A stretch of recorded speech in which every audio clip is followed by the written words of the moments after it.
सामाजिक न्याय विभागाचा मूलभूत उद्देश म्हणजे समाजातील दुर्बल, वंचित, आर्थिकदृष्ट्या मागास व गरजू घटकांचे सामाजिक व आर्थिक सक्षमीकरण करणे. या उद्देशाने विविध योजना राबवून गरजू व्यक्तींना आधार देण्याचं काम सरकार करत आहे.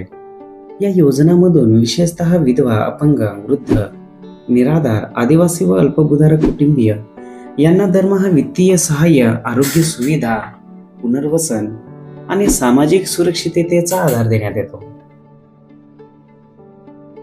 इंदिरा गांधी राष्ट्रीय विधवा पेन्शन योजनेतून समाजातील आर्थिकदृष्ट्या दुर्बल घटकातील विधवा महिलांना दरमहा आर्थिक सहाय्य दिले जाते.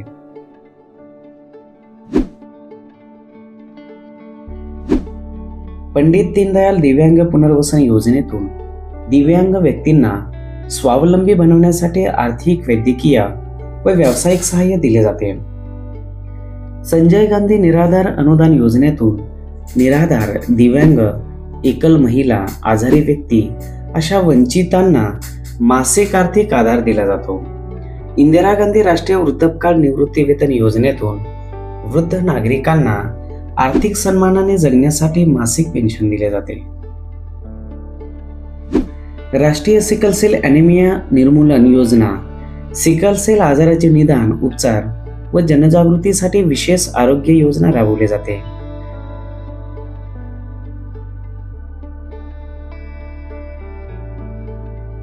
सामाजिक न्याय विभागाअंतर्गत विशेष सहाय्य योजनेतून अनाथ, संकटग्रस्त व गंभीर आजारांनी ग्रस्त कुटुंबांना तातडीचे आर्थिक सहाय्य देण्यात येते.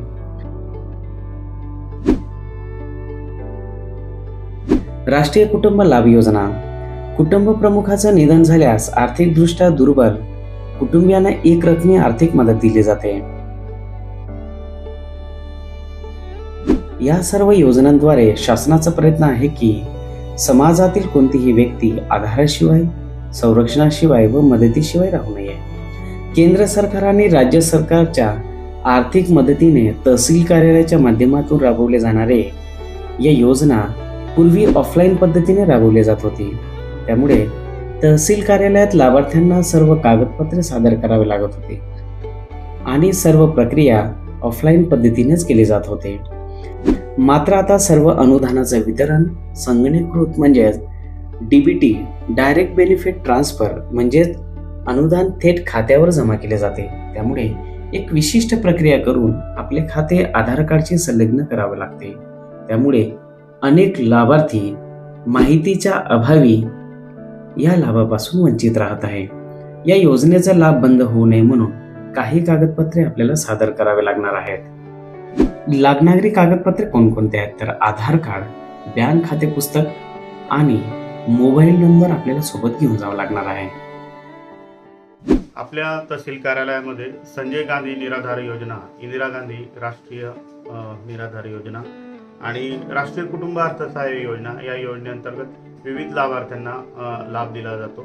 या योजना महाराष्ट्र शासनाच्या आणि केंद्र शासनाच्या मिळून आहेत. यामध्ये जे आपल्या तालुक्याचे एकूण लाभार्थी आहे ते साधारणतः 6,904 लाभार्थी आपल्या तालुक्याचे आहेत. आपण पूर्णचे पूर्ण लाभार्थी यामध्ये DBT करण्याचा प्रयत्न केलेला आहे. बहुतेक पूर्ण लाभार्थी आपले झालेले आहेत. तर काही लाभार्थी जे आहेत ते अजून बाकी आहेत. तर त्यामध्ये जवळपास आता आपले 1406 हे डायरेक्ट DBTवर आपण लाभार्थ्यांना ऑनलाईन केलेलं आहे ज्या योजनांचे ते आहे. आणि NSAP पोर्टलवर 5,498 लाभार्थी आपण ऑनलाईन केलेले आहे. अशा प्रकारे 6,904 लाभार्थी आपण पूर्णपणे ऑनलाईन केलेले आहे. परंतु यापैकी काही लाभार्थी जे आहे 621 लाभार्थी अजून आपले ऑनलाईन झालेले नाही आहे. तर DBTच्या माध्यमातून आपण या लाभार्थ्यांना सुद्धा ऑनलाईन करणार आहेत आणि त्यांना या योजनेचा लाभ त्यांच्या खात्यावर डायरेक्ट पैसे जमा होणार आहे. म्हणजे 621 लाभार्थी तालुकाभरामधून बाकी आहे.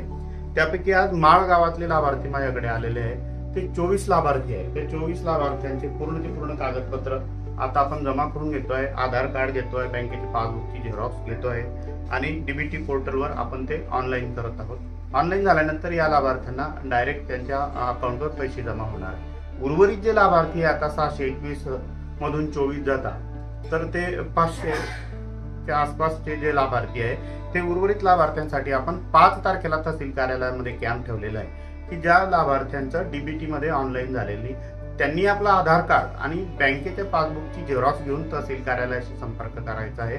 आपण या ठिकाणी कॅम्प आयोजित करतोय आणि त्या कॅम्पमध्ये त्या पूर्ण लाभार्थ्यांचे आपण डीबीटी करून घेणार आहे की ज्या योजना आहे त्या योजनेचा फायदा डायरेक्ट त्यांच्या अकाउंटमध्ये होणार आहे. आपण 1 ऑगस्ट ते 7 ऑगस्ट 2025 हा महसूल सप्ताह म्हणून साजरा करतोय. तालुकाभरामध्ये, जिल्हाभरामध्ये, पूर्ण महाराष्ट्र राज्यभरामध्ये महाराष्ट्र शासनाची महसूल सप्ताह साजरा होत आहे. त्या महसूल सप्ताहाअंतर्गत आपण 5 ऑगस्टला तहसील कार्यालयामध्ये कॅम्प ठेवलेला आहे. तरी जे उर्वरित लाभार्थी ज्यांचे डीबीटी करायचं बाकी आहे तालुकाभरामधून, मी आपण सर्वांना विनंती करतो, आवाहन करतो की आपण तहसील कार्यालयामध्ये येऊन ते ऑनलाईन करावं. आम्ही या ठिकाणी कॅम्पचे आयोजन केलेले आहे. त्याचप्रमाणे ज्या विविध सामाजिक संस्था आहे, NGOज आहेत, त्यांनाही विनंती करतो की आपण ग्रामीण भागामधले जे काही लाभार्थी आहेत की ज्यांचे डीबीटी करायचं बाकी आहे, आपले स्वयंसेवक असतील तर स्वयंसेवकांच्या माध्यमातून सुद्धा आपण अशा गरजू लाभार्थ्यांशी संपर्क करावा आणि त्यांचे कागदपत्र आमच्यापर्यंत पोहोचावे. आम्ही ते ऑनलाईन करून